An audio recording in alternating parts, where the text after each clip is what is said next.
Antara Protestan dan Katolik, paling tidak terdapat 9 perbedaan konsepsi tentang Alkitab. Tapi saya harus disclaimer dulu, itu semua didasarkan pada pengamatan dan analisis saya.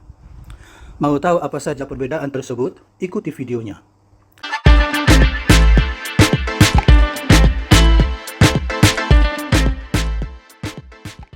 Perbedaan pertama, menurut Protestan, Alkitab adalah firman Allah yang absolut.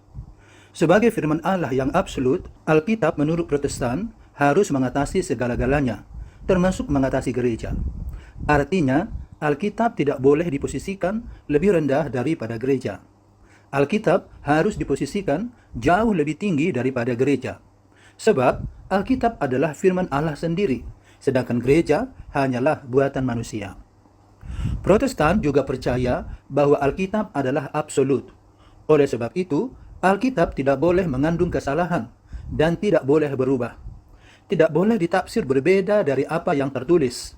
Tak satu nokta pun dapat ditambahkan atau dikurangkan dari Alkitab. Sedangkan menurut Katolik, Alkitab adalah kumpulan dari beberapa kitab yang berisi firman Allah. Artinya, Alkitab hanyalah media penulisan firman Allah. Alkitab adalah benda mati yang mungkin bisa rusak atau musnah. Yang menjadi firman Allah adalah apa yang tertulis dalam Alkitab itu.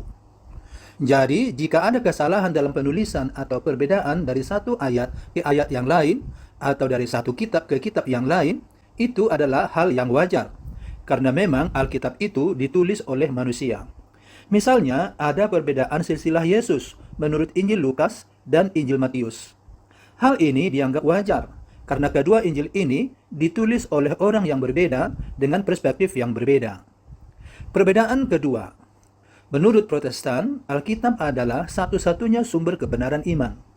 Jika tidak tertulis dalam Alkitab, maka hal itu tidak boleh diimani. Kebenaran tentang Allah harus didasarkan kepada Alkitab yang absolut. Sedangkan menurut Katolik, selain Alkitab yang tertulis, tradisi suci lisan adalah sumber kebenaran iman, yang juga sangat penting. Bahkan Katolik memahami bahwa tradisi lisan mendahului tradisi tertulis atau Alkitab. Artinya, yang ada terlebih dahulu adalah tradisi lisan, baru kemudian ada tradisi tertulis atau Alkitab. Fakta sejarah menunjukkan bahwa pada abad-abad awal berdirinya kekristenan belum ada Alkitab. Kehadiran Alkitab baru ada pada abad keempat. Sebelum abad keempat, para rasul dan para bapak gereja menyebarkan Injil atau ajaran Yesus ke seluruh dunia adalah dengan tradisi lisan. Perbedaan ketiga, menurut Protestan, Alkitab bukanlah tradisi.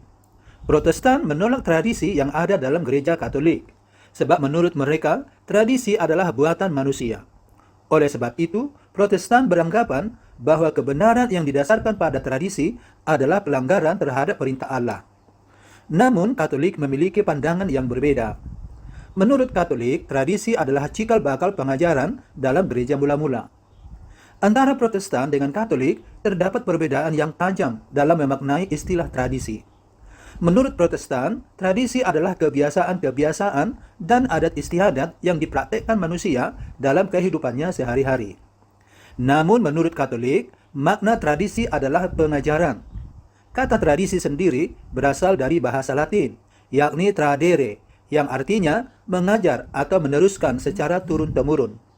Jadi, tradisi menurut Katolik adalah meneruskan ajaran secara turun-temurun dari satu generasi ke generasi berikutnya.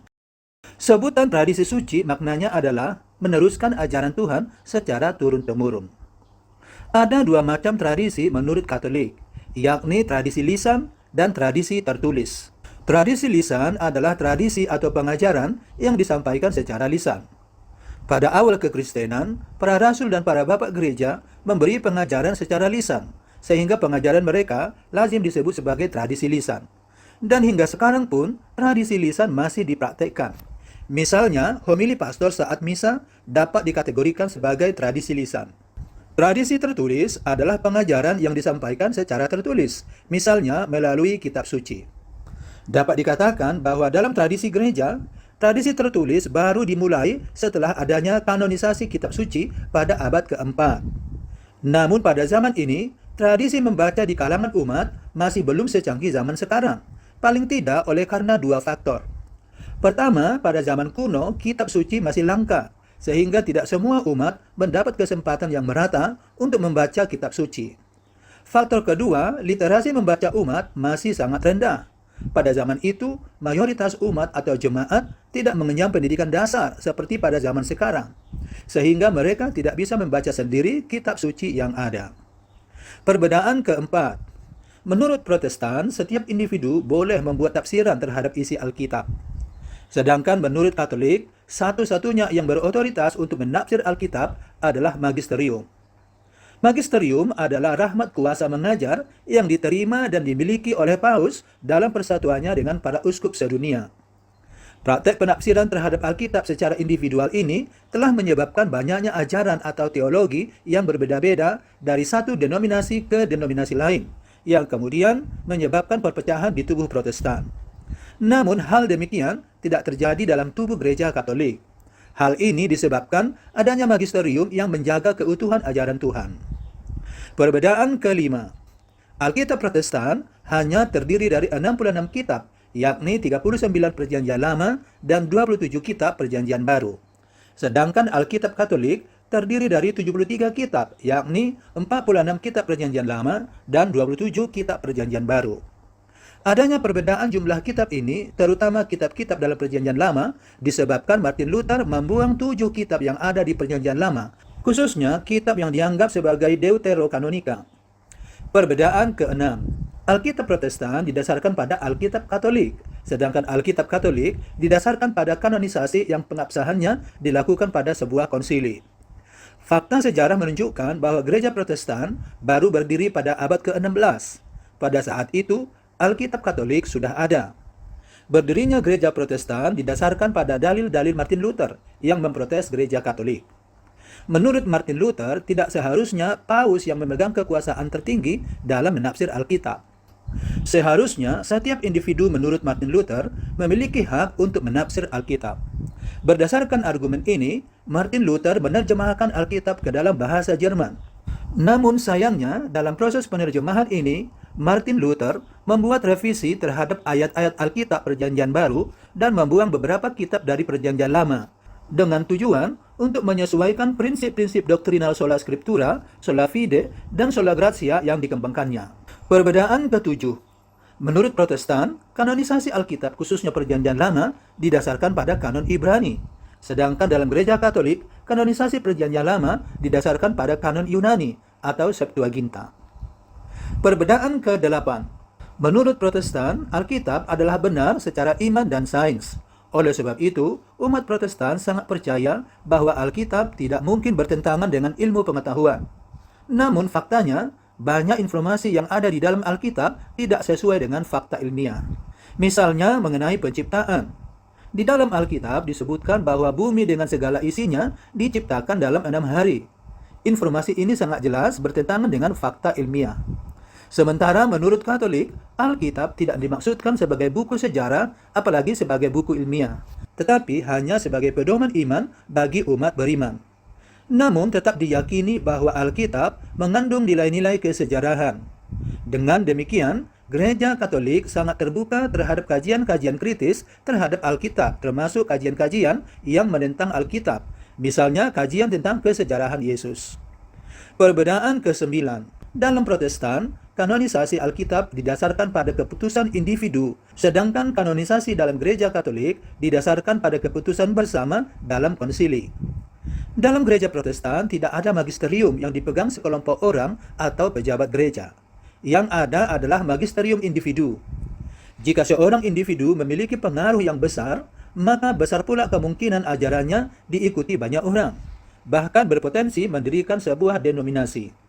Dengan kata lain, apa yang diimani umat Protestan didasarkan pada bagaimana seorang individu dapat mempengaruhi jemaat. Misalnya, daftar kitab yang ada dalam kitab Protestan saat ini adalah hasil keputusan Martin Luther sendiri. Tidak ada satupun lembaga yang diberi otoritas untuk menilai apakah daftar kitab yang dibuat Martin Luther ini benar atau salah. Demikian pula dengan doktrin-doktrin lainnya, seperti sola fide dan sebagainya. Jemaat Protestan harus mengimani ini semua karena begitu kuatnya Martin Luther mempengaruhi mereka. Namun demikian, doktrin-doktrin individual seperti doktrin Martin Luther ini bisa juga ditentang secara individu. Sehingga sampai saat ini, kita bisa menyaksikan banyaknya bermunculan doktrin-doktrin individual lainnya seperti Calvinis, Baptis, Metodis, dan yang belakangan marak dibicarakan adalah Kristen progresif. Ini semua adalah berkat kuasa mengajar individual, di mana pengaruh individual memiliki peran besar agar ajaran individual itu dapat berterima dengan baik di tengah-tengah jemaat Protestan yang semakin bingung. Berbeda halnya dengan Katolik, di mana kanonisasi Alkitab didasarkan pada keputusan bersama dalam konsili, yakni keputusan bersama yang diambil oleh Paus dalam kesatuannya dengan para uskup sedunia. Dalam praktek semacam ini, Paus tidak boleh mengambil keputusan sendiri secara individual. Baiklah pemirsa, demikian video kita kali ini. Silakan berikan komentar, like, share, dan subscribe. Thank you very much for watching.